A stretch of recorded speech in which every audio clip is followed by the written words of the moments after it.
What's up, all you Taobaholics? This is Paul here, aka Paulabusa, back with another video. And so my watch has ended. Now I've taken 2 months off YouTube, and that's really because of Game of Thrones. I binge watched the entire 7 seasons.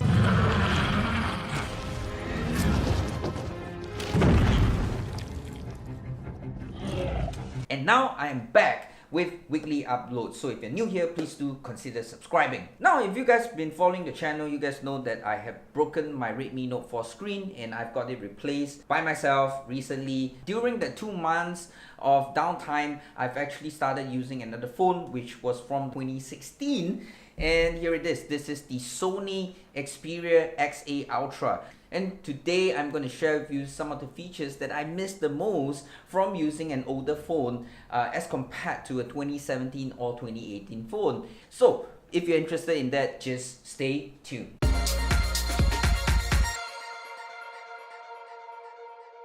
So guys, the XA Ultra used to be a mid-ship phone from Sony, and when it launched, it used to sell at 650 Singapore dollars. It's hard to imagine people paying this price for the specs at that time. At that time, we've got the Redmi Note 3, Redmi Note 4, all going at 299 Singapore dollars. So this one is particularly innovative during that time because it's got a 6-inch display, it has 3 gigs of RAM, it has the MediaTek MT6755 Helio P10 processor, which was considered quite a flagship during that time.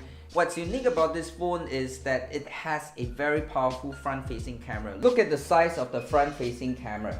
It is huge. This is a 16 megapixels front-facing camera with a 21 megapixels camera at the back. It also has a front-facing LED flash, which was only introduced in the Redmi Note 5 this year in 2018. So this was considered quite flagship during the 2016 period. What surprises me about this phone is also the wide angle that this camera has. If you just take a picture at the arm's length, you would know how wide angle this is, and this is great for selfies. And if you're a very social person, you're always active on Instagram and you like to take a lot of Wi-Fis with a lot of people, then this is the phone for you because of the wide angle. Now, one of the key things that I really miss most from having a modern phone is the quick charge or a larger battery. To me, it's very simple. You got to have a larger battery or you got to have quick charge. Either ways, you will be able to sustain throughout the day. The XA Ultra here is a large footprint phone, as you can see here, and to me that is a huge waste of space because it only has a 2700 mAh battery,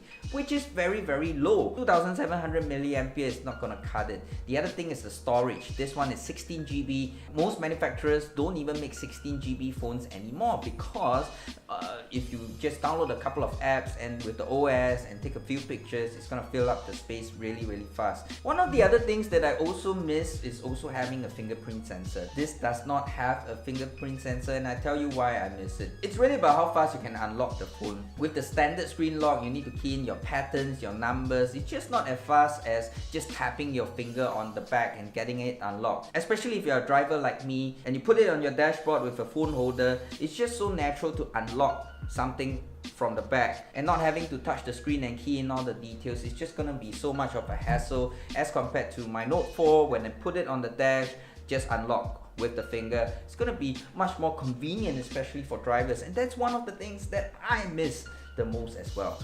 So if you notice, this has a 6-inch IPS display. Ladies, this is quite big during that time, and right now a lot of manufacturers have gone 6-inch as well.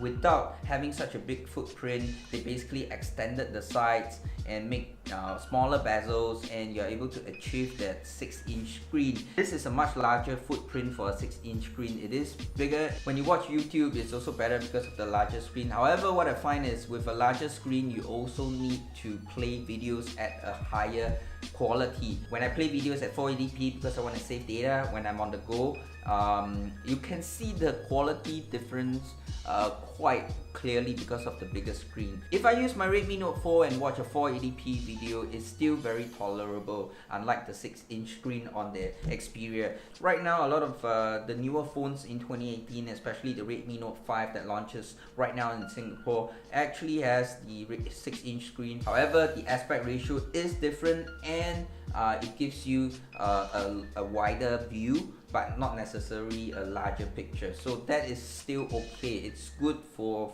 scrolling web pages or Facebook, your messages and things like that. But video wise, you're actually watching in the same aspect ratio. That's one of the things that I found was quite innovative during that time, but it's just too large of a footprint. It's awkward when you put it in your pocket. It's big, it has a small battery, it doesn't have a fingerprint sensor. All these are all the things that I dislike about using this phone. So I am glad that I've got my Redmi Note 4 fixed up, and I've been using this for the past 1 month, 2 months since I revived it, so all good. The point of making this video is really to share, you know, some of the features that I really miss the most and what I look for in a phone. And I didn't realize that until I start to use the older phone. I realized what I missed. So that's gonna be key on how I select my next phone. One thing I realized also is that this phone came with earbuds. As you realize, a lot of manufacturers are trying to keep their phone costs low, and they are turning away from earbuds now. They don't even include it in the package. This was included in this phone. However, I can tell you, after trying this out for one time, I'm never gonna use it again because the quality sucks so bad. And to me, that's the point. If it's not good, don't put it in and increase the price. People are refraining from investing a lot more in their phones now because it's gotten to a point where the budget phones and the mid-chip phones are getting so much better for a fraction of the price. iPhone X sales weren't so good, so they had to cut production earlier than expected. It really shows how consumer sentiments are right now. You don't need a $1,000 phone. You can pay $300 and get a really awesome phone. So that's the market right now, and if you are able to pack those features that people like into that price range, people will buy your phone. It's simple as that. With that, we've come to the end of the video. Hope you guys liked it. If you do, please do leave a thumbs up down below. I will see you in the next video. This is Paul here, signing out. Ciao.